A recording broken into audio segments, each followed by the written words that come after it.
a third 50 kilowatt RCA transmitter as the driver, was activated on June the 15th, 1945.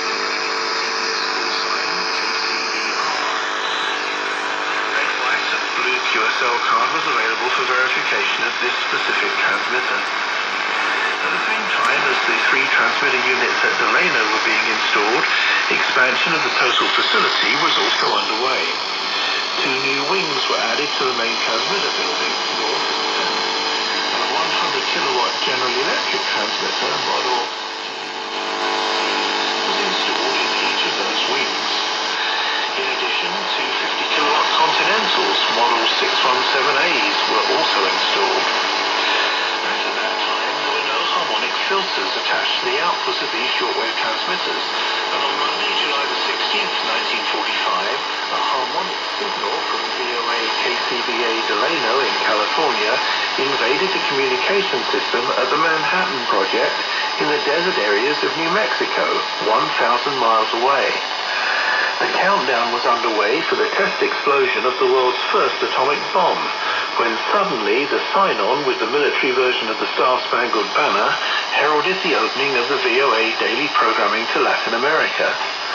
Although the countdown was interrupted with the unexpected and undesired incursion from the programming of the Voice of America, yet the atomic detonation was carried out successfully. During the half-dozen years from 1945 to 1951, there's no indication anywhere that the 4 additional transmitters that were installed at Delano in 1945, 2 at 50 kilowatts and 2 100 kilowatts, were recorded any additional call signs. Monitoring observations as listed in the Australian Radio and Hobbies magazine during this early post-war period would suggest that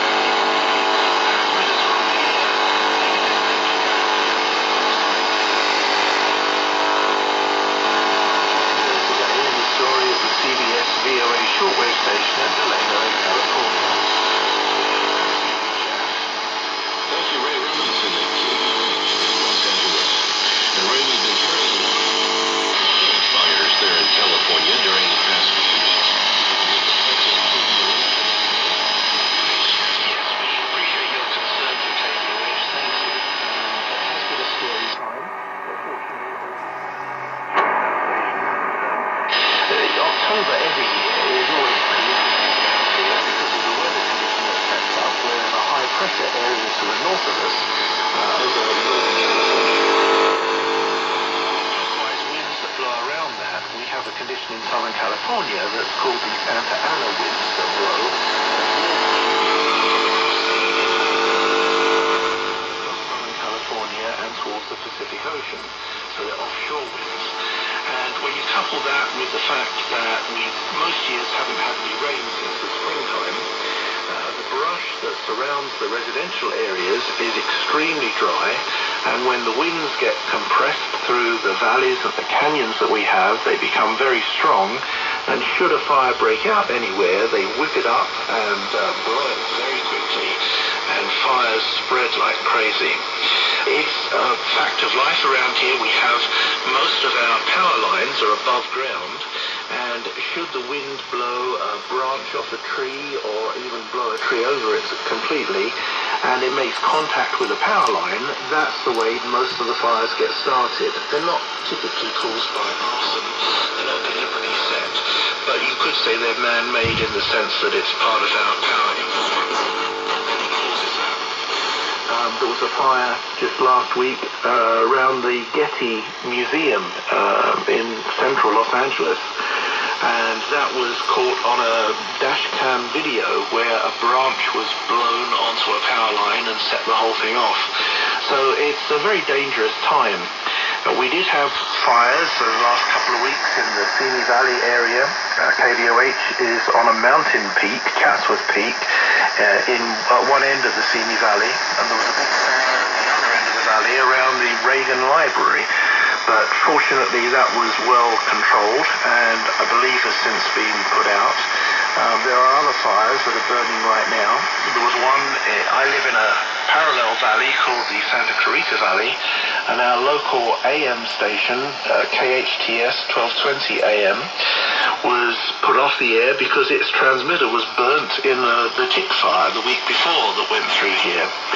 So there has been quite a lot of disruption in this area, but the biggest thing that's affecting us now is the fact that the power utilities, the electric companies, are taking preemptive action to try to prevent fires from breaking out by cutting off power supply to hundreds of thousands, in some cases millions of people in Northern California, so that they won't have energized power lines in areas where there might be the chance of wind blowing a tree limb onto one of the power lines and causing a fire.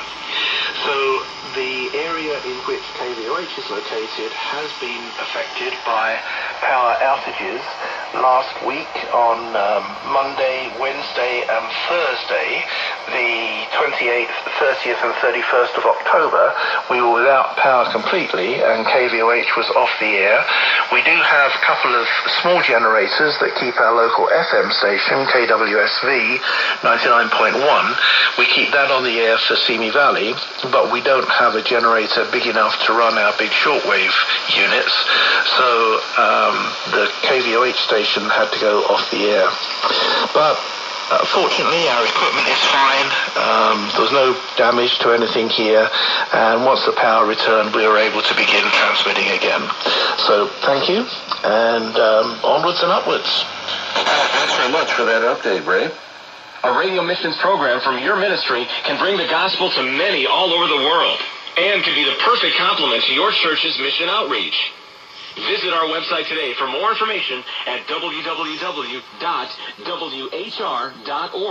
We would love to partner with you. You're listening to World Harvest Radio. A spot there from World Harvest Radio, owned by Family Broadcasting Corporation. Well, Family Broadcasting, not to be confused with Family Radio, had been trying to sell its South Pacific shortwave station in Palau, T8WH, for some time, and now it has been closed down. As of October 27th, World Harvest Radio is now only transmitting from its site in South Carolina. Their 3 transmitters in Palau are now for sale. We'll have more about the history of this station on an upcoming edition of Wavescan.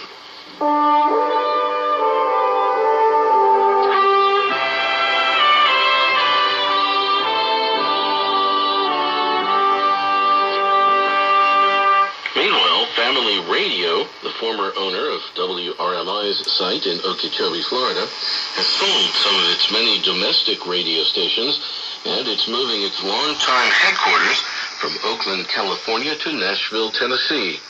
Family Radio still broadcasts 2 hours per day in Spanish on shortwave via WRMI. Moving to Kashmir now, Jose Jacob informs us that the name of Radio Kashmir has been changed to All India Radio as of October 31st. So, Radio Kashmir Srinagar, Jammu and Leh, etc. are identifying as All India Radio, Akashwani. Here's a former ID from Radio Kashmir Jammu with news in the Dogri language.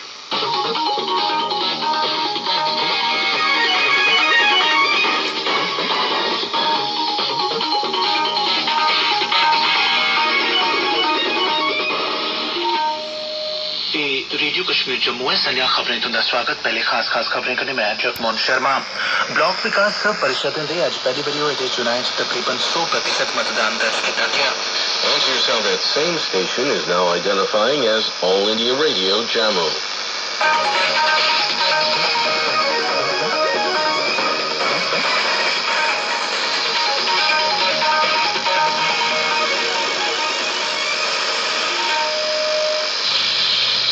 Akashvani Jammu है बडले खबरें सुनना स्वागत पहले खास खबरें करने में विजय बजाज.